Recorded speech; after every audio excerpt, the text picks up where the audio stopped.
Alors une clown au cœur du soin, ça évoque par des petites vignettes les rencontres que j'ai pu faire dans les EHPAD, dans les hôpitaux en soins gériatriques, dans les maisons de retraite, avec mon travail singulier de clown.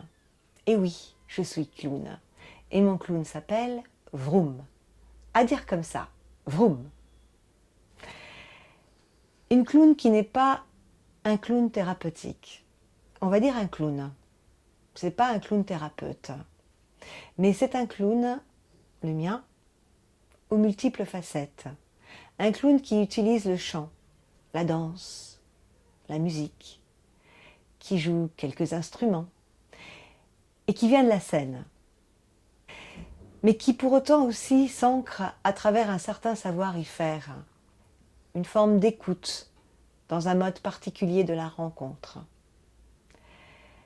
Ce que j'ai mis au travail dans cette écriture, c'est comment articuler quelque chose qui touche à l'intime.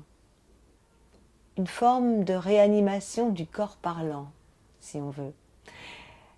Et qui serait aussi une rencontre poétique. Une rencontre poétique aussi avec l'impossible. Car en effet, comment dire quelque chose d'une personne qui n'a plus le langage pour dire? Qu'est-ce qui se passe? Que pouvons-nous percevoir de cet autre? Qu'est-ce que je ressens moi à la rencontre de cet autre?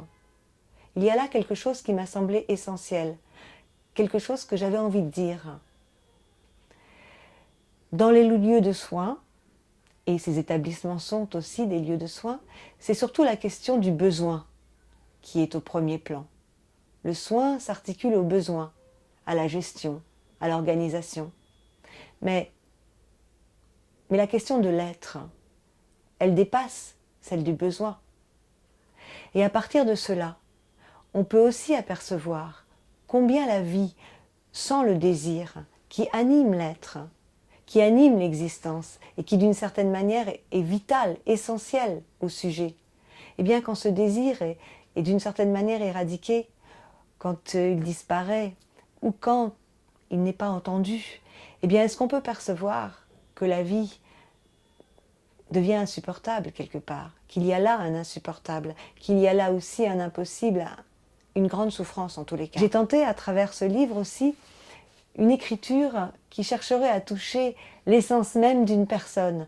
Qu'est-ce qu'il y aurait chez une personne qui serait de l'ordre d'un trognon immuable, qui toujours constitue un être, et qui pourrait être une forme de singularité absolue, et qui est là jusqu'à la fin de la vie. Et cet être, ce trognon, il s'articule aux signifiants, aux mots, et qui sont aussi d'une certaine manière contingents pour chacun. À travers mon analyse lacanienne, j'ai pu aussi m'appuyer de l'expérience du langage et de ces effets de coupure que nous vivons, l'équivoque du langage. L'équivoque, la coupure, ça révèle quelque chose de l'inconscient. Et ça vous déplace, ça vous met ailleurs. Et ça, à travers ces rencontres que je peux faire en tant que clown, eh bien je peux en percevoir quelque chose. Et le clown, d'une certaine manière, il a aussi sa place là-dedans. Parce que le clown, c'est aussi celui qui se livre aux équivoques du langage, qui s'amuse avec les mots, qui peut les retourner, qui peut les rebrousser, qui dit ce qu'il ne voudrait pas dire, qui ne dit pas ce qu'il voudrait dire. Enfin, qui s'amuse aussi des lapsus et de sa dyslexie, de ses créations de mots aussi. Et avec mon collègue clown, Fiasco, eh bien, Vroom et Fiasco s'amusent beaucoup avec le langage. On joue.